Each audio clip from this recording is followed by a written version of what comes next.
Friends, ఈ వీడియోలో work neck ఎలా స్టిచ్ చేసుకోవాలో చిన్న చిన్న టిప్స్ తో పాటు చెప్తాను చూడండి. కింది వైపున నెక్ మిడిల్ లో ఒక మార్కింగ్ చేసుకున్న తర్వాత పై వైపున కూడా మిడిల్ లో ఫోల్డింగ్ చేసుకొని ఒక టక్స్ అనేది ఇచ్చుకోవాలి. దీనికైతే నెక్ అనేది కట్ చేయకూడదండి. మెయిన్ పీస్ కానీ లైనింగ్ కానీ నెక్ అనేది కట్ చేయకుండా లైనింగ్ కూడా మిడిల్ లో ఒక టక్స్ అనేది ఇచ్చుకొని neck middle point neck down అనేది కరెక్ట్ గా మార్కింగ్ అనేది చేసుకున్న తర్వాత main piece right side lining అనేది ఇలా పెట్టుకొని రెండు టక్స్లు కూడా సమానంగా మిడిల్ లోకి వచ్చేలాగా చూసుకొని మిడిల్ లో ఒక స్టిచ్ అనేది వేసుకోవాలి, అటు ఇటు కదలకుండా ఉండడానికి. ఇప్పుడు ఇలా రివర్స్ చేసుకొని నెక్ చుట్టూ కుట్ట అనేది వేసుకుంటూ రావాలి. ఇలా స్టిచ్ చేసుకునేటప్పుడు వర్క్ పైన స్టిచ్ పడకుండా చూసుకోండి. వర్క్ అనేది లోపలికి వెళ్ళిపోతే మనకి ఫినిషింగ్ అనేది నీట్గా ఉండదు.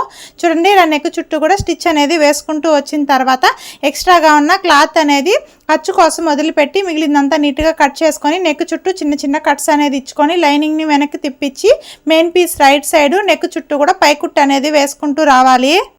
ఇలా నెక్ చుట్టూ పైకుట్టు అనేది వేసుకున్న తర్వాత రివర్స్ చేసుకొని లైనింగ్ ని మెయిన్ పీస్ ని ఎక్కడ ముడతలు అనేది రాకుండా నీట్ గా జాయింట్ చేసుకోవాలి. ఇలా చివరి వరకు లైనింగ్ అనేది జాయింట్ చేసుకొని ఎక్స్ట్రాగా ఉన్న మెయిన్ పీస్ మొత్తం నీట్ గా కట్ చేసుకున్నట్లయితే వర్క్ నెక్ కంప్లీట్ అయిపోతుంది. ఈ వీడియో మీకు నచ్చినట్లయితే లైక్ చేయండి. Okay friends, bye friends.